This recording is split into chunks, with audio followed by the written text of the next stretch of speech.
ಓಬಳಾಪುರಂ ಅಕ್ರಮ ಗಣಿ ಪ್ರಕರಣದಲ್ಲಿ ಮಾಜಿ ಸಚಿವ ಜನಾರ್ದನ ರೆಡ್ಡಿಗೆ 7 ವರ್ಷ ಶಿಕ್ಷೆ ಪ್ರಕಟವಾಗಿದೆ. ಈಗ ಹೋರಾಟಗಾರ ಟಪಾಲ್ ಗಣೇಶ್ ಏನಿದ್ರು ನಿರಂತರವಾಗಿ 2009ರಿಂದ ರೆಡ್ಡಿ ವಿರುದ್ಧ ಕಾನೂನಾತ್ಮಕವಾಗಿ ಸಾಕಷ್ಟು ಸವಾಲುಗಳ ಮಧ್ಯೆ ಹೋರಾಟ ಮಾಡ್ತಾ ಬರ್ತಾ ಇದ್ರು. ಈಗ ಅವರು ಪ್ರತಿಕ್ರಿಯೆ ಕೊಟ್ಟಿದ್ದಾರೆ. ಶಿಕ್ಷೆ ಪ್ರಕರಣದಿಂದ ನಮ್ಮ ತಂದೆ ತಾಯಿ ಆತ್ಮಕ್ಕೆ ಶಾಂತಿ ಸಿಕ್ಕಿದೆ. ಪ್ರಮುಖ ದೂರುದಾರ ಸಾಕ್ಷಿ ಟಪಾಲ್ ಗಣೇಶ್ TV5ಗೆ ಪ್ರತಿಕ್ರಿಯೆ ಕೊಟ್ಟಿದ್ದಾರೆ. ಹೋರಾಟ ಮಾಡಿ ನಾವು 15 ವರ್ಷ ಕಳ್ಳನ ರೀತಿ ಇದ್ವಿ. ಕಳ್ತನ ಮಾಡಿದ ಜನಾರ್ದನ ರೆಡ್ಡಿ ರಾಜನ ರೀತಿ ಮೆರೀತಾ ಇದ್ದ. ನಾನು ಹೇಳಿದಂತೆ ಇಂದವನು ಕಳ್ಳನಾಗಿದ್ದಾನೆ. ದೋಷಿ ಅಂತ ತೀರ್ಪು ಬಂದಿದೆ. ನಮ್ಮ ಹೋರಾಟಕ್ಕೆ ಜಯ ಸಿಕ್ಕಿದೆ.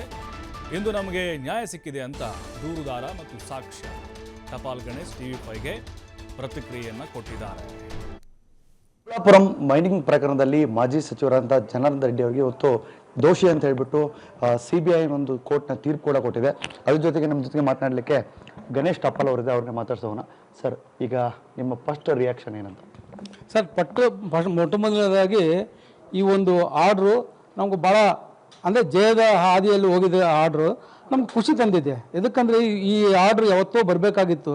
ಇವರು ಪೊಲಿಟಿಕಲ್ ಇನ್ಫ್ಲೂಯೆನ್ಸ್ ಪರ್ಸನ್ಸ್ ಆಗಿದ್ದಕ್ಕೋಸ್ಕರ ಈ ಪ್ರಕರಣ ಮುಂದಕ್ಕಂತ ಹೋಗಿ ಇವತ್ತು ಒಂದು ಫೈನ್ ಡೇ, ಇವತ್ತು ಜಡ್ಜ್ಮೆಂಟ್ ಆಗಿದೆ. ಖುಷಿ ತಂದಿದೆ. ಮೊದಲನೇದಾಗಿ ಅಂದಿನ ಮುಖ್ಯಮಂತ್ರಿ ಆದಂಥ ರೋಷನ್ ಅವರಿಗೆ ಆತ್ಮಕ್ಕೆ ಶಾಂತಿ ಸಿಕ್ಕಿರ್ತೈತೆ. ನಮ್ಮ ತಂದೆ ತಾಯಿ ಆತ್ಮಕ್ಕೂ ಶಾಂತಿ ಸಿಕ್ಕಿರ್ತದೆ. ಎದಕ್ಕಂದರೆ ಈ ಹೋರಾಟ ಮಾಡಬೇಕಂದ್ರೆ ಅವರು ಒಂದು ಸಪೋರ್ಟ್ನಿಂದ ನಾವು ಮಾಡಿರೋದು ಹೋರಾಟ. ಎದಕ್ಕಂದರೆ ನಾವು ಆ ಭಾಗದಲ್ಲಿ 3rd ಜನರೇಷನ್ ಮೈನಿಂಗ್ ಪರ್ಸನ್ಸ್. ನಮ್ಮ ಗ್ರ್ಯಾಂಡ್ ಫಾದರು ಬಳ್ಳಾರಿ ರಿಸರ್ವ್ ಫಾರೆಸ್ಟ್ನಲ್ಲಿ ಆಗಿನ ಕಾಲಕ್ಕೆ 1956ಅಲ್ಲಿ 4000 ಎಕರೆ ಲೀಸ್ ಹೋಲ್ಡರ್ಸ್. ನಮ್ಮ ಅಪ್ಪವರು ಕೂಡ ತುಮಟಿ ಭಾಗದಲ್ಲಿ 1969ನಲ್ಲಿ 99 ಎಕರೆ ಲೀಸ್ ಹೋಲ್ಡರ್ಸು. ಏನು ಮಾಡ್ತೇವೆ, ಅವತ್ತನ್ನು ಹೆಚ್ಚಿನ ಬೆಲೆ ಇಲ್ಲ. ಜನಾರ್ದನ್ ರೆಡ್ಡಿ ಅವರು ಏನು ಮೈನಿಂಗ್ ಪ್ರದೇಶ ತಗೊಂಡಿದ್ದಾರೋ ಆ ಪ್ರದೇಶ ಕೂಡ ಹಿಂದೆ ನಮ್ಮ ಗ್ರ್ಯಾಂಡ್ ಫಾದರ್ಗೆ ಮಂಜೂರಾತಿ ಆಗಿ ನಮ್ಮ ಗ್ರ್ಯಾಂಡ್ ಫಾದರು ನಡೆಸಿದಂಥ ಮೈನಿಂಗ್ ಪ್ರದೇಶನೇ ಜನಾರ್ದನ್ ರೆಡ್ಡಿ ಅವರಿಗೆ ರೀಗ್ರಾಂಟ್ ಆಗಿರೋದು. ರೀಗ್ರಾಂಟ್ನಲ್ಲಿ ಭಾಳಷ್ಟು ಲೋಪಗಳಿದ್ದಾವೆ ನೋಡಿ.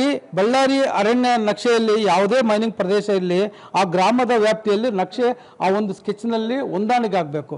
ಇವ್ರದ್ದು ಆ ಗ್ರಾಮದ ಬಳ್ಳಾರಿ ರಿಸರ್ವ್ ಫಾರೆಸ್ಟ್ ನಕ್ಷೆಯಲ್ಲೇ ಹೊಂದಾಣಿಕೆ ಆಗಿಲ್ಲ. ನಮ್ಮ ಅಧಿಕಾರಿಗಳು ಎಷ್ಟೋ ಸಲ ಅವ್ರು ಗಮನಕ್ಕೆ ತೊಗೊಂಡೋದ್ರು ಕೂಡ ಅದನ್ನು ಯಾರೂ ಪತ್ತೆ ಹಚ್ಚಲಿಲ್ಲ ನಮ್ಮ ಅಧಿಕಾರಿಗಳು. ಆವತ್ತಿನಿಂದ ಇವತ್ತುವರೆಗೆ ಅಟ್ರ್ ಫೇಲ್ಯೂರ್ ನಮ್ಮ ಅಧಿಕಾರಿಗಳು.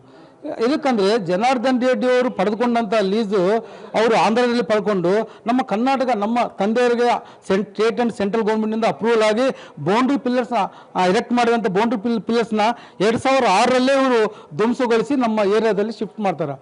ಅವತ್ತೇ ನಾವು ನಮ್ಮ ತಂದೆಯವರು ತೋಣಗಲ್ ನ್ಯಾಯಾಲಯದಲ್ಲಿ ತೋಣಗಲ್ ಸ್ಟೇಷನಲ್ಲಿ ಒಂದು FIR ಮಾಡ್ತೀವಿ, ಜನಾರ್ದನ್ ರೆಡ್ಡಿ ಟ್ರೆಸ್ಪಾಸ್ ಕೇಸ್. ಆ ಒಂದು ಪ್ರಕರಣ ಸೊಂಡೂರು ನ್ಯಾಯಾಲಯದಲ್ಲಿ ನಡೀತೈತೆ. ಜನಾರ್ದನ್ ರೆಡ್ಡಿ ಆ ಕೇಸ್ಗೆ ಒಂದು ಸಲ ಕೊಟ್ಟು ಕೂಡ ಹಾಜರಾಗ್ತಾರೆ ಪೊಲೀಸ್ ವೇನಲ್ಲಿ ಬಂದು. ಈ ಥರ 2007ನಲ್ಲಿ ಪರವಾನಗಿ ಪಡ್ಕೊಂತಾರೆ. ಜನಾರ್ದನ್ ರೆಡ್ಡಿ ಅವರು ಡಿಸ್ಟ್ರಿಕ್ಟ್ ಇನ್ಚಾರ್ಜ್ ಮಿನಿಸ್ಟರ್ ಆಗ್ತಾರಲ್ಲ, ಡಿಸ್ಟ್ರಿಕ್ಟ್ ಇನ್ಚಾರ್ಜ್ ಮಿನಿಸ್ಟರ್ ಆದಮೇಲೆ ಟೋಟಲಿ ಡಿಸ್ಟ್ರಿಕ್ಟ್ ಇರೋ ಮೈನಿಂಗ್ಗಳೆಲ್ಲ ಅವ್ರು ಅಥಾರಿಟಿ ತೊಗೊತಾರೆ. ಪರ್ಸೆಂಟೇಜ್ ಪ್ರಕಾರ ಅಥಾರಿಟಿ ತಗೊಂಡು ನಮ್ಮ ಮೈನಿಂಗ್ ಪ್ರದೇಶವನ್ನು ಕೂಡ ಅಥಾರಿಟಿ ತೆಗೆದುಕೊಂಡು ನಮ್ಮ ಲೀಸನ್ನು ಶಿಫ್ಟ್ ಮಾಡ್ತಾರೆ ಕೆಳಗಡೆ. ಅಲ್ಲಿ ಅಗಲಿ ಬಗಲಿ ಲೀಸಸ್ ಎಲ್ಲ ಅವ್ರು ಕಂಟ್ರೋಲ್ ತೊಗೊಂಡು ಆಂಧ್ರದಲ್ಲಿ ಪರವಾನಗಿ, ಕರ್ನಾಟಕದಲ್ಲಿ ಮೈನಿಂಗ್. ಅಂದರೆ ಆಂಧ್ರದಲ್ಲಿ ಪರ್ಮಿಟ್ ಮೂಲಕ ಕರ್ನಾಟಕ ಸಂಪತ್ತು ಡಿಸ್ಪ್ಯಾಚ್ ಮಾಡ್ತಾರೆ. ಇವತ್ತು CBI ಚಾರ್ಜ್ ಶೀಟ್ನವ್ರಿಗೆ CBIದವ್ರಿಗೆ ಮೊದಲಿಂದ ಅದೇ ಹೇಳಿದ್ದು, ಅದೇ ವಿಷಯವನ್ನೇ ಅವರು ಇದು ಮೆನ್ಷನ್ ಮಾಡಿ ಚಾರ್ಜ್ ಶೀಟ್ನಲ್ಲಿ ಉಲ್ಲೇಖ ಆಗಿರೋದು. ಇವತ್ತು ಆ ಚಾರ್ಜ್ ಶೀಟನ್ನೇ CBI ನ್ಯಾಯಾಲಯ ಎತ್ತಿ ಹಿಡಿದಿದೆ. ಆ ಒಂದು ಏನು CBI ಆರೋಪ ಮಾಡಿದೆ ಅವೆಲ್ಲ ರುಜುವಾತಾಗಿದೆ. ಹಾಗಾಗಿ ಇದು ನಮ್ಮ ಹೋರಾಟಕ್ಕೆ ತಕ್ಕ ಜಯ. ಜನಾರ್ದನ್ ರೆಡ್ಡಿ ಅವರು ನಮ್ಗೆ ಭಾಳಷ್ಟು ಕಿರುಕುಳ ಕೊಟ್ಟರು ನಮಗೆ. ಇದಕ್ಕಂದ್ರೆ ನನ್ನ ಮೇಲೆ ಮಾನಹಾನಿ ಹಲ್ಲೆ ನಡೆಸಿದ್ರು, ಪ್ರಕರಣಗಳು ದಾಖಲಿಸಿದ್ರು, ನಮ್ಮನ್ನು ಫೈನಾನ್ಷಿಯಲಿ ಆರ್ಥಿಕವಾಗಿ ಭಾಳಷ್ಟು ನಾವು ಕೆಟ್ಟೋದ್ವಿ. ಆದರೂ ಕೂಡ ನಾವು ನಿರಂತರ ಹೋರಾಟದಿಂದ ಇವತ್ತು ಜಯ ಸಿಕ್ಕಿದೆ ಅಂತ ಹೇಳ್ತೀವಿ. ಇವರು ಅಕ್ರಮ ಗಣಿಗಾರಿಕೆಯಿಂದ ಬಂದಂಥ ಹಣದಿಂದ ಶಾಸಕರಾಗಿರೋದು.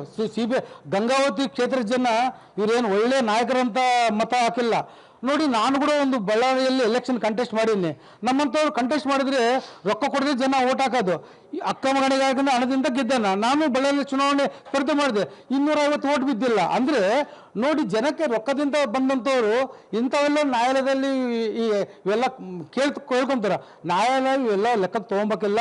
ಇವರು ಅಕ್ರಮ ಗಣಿಗಾರಿಕೆಯಿಂದ ಅನ್ನ ಬಂದವರು. ಇವತ್ತು ನನಗೆ ಬಂದಂಥ ಮಾಹಿತಿ, ನಿನ್ನ ಏನಂತ ಈ ಪ್ರಕರಣದಲ್ಲಿ ಏನಂತಾರ ಕಂಟಿನ್ಯೂ ಜೈಲ್ನಾಗಿರೋದನ್ನ ಜೀವಾವಧಿ ಶಿಕ್ಷೆ ವಿಧಿಸಿದ್ರು ಕೂಡ ಸಾಕಾಗಿಲ್ಲ ಅಂತ ನ್ಯಾಯಾಧೀಶ ಕೂಡ ಮಾತು ಅಂದಿದ್ದಾರೆ.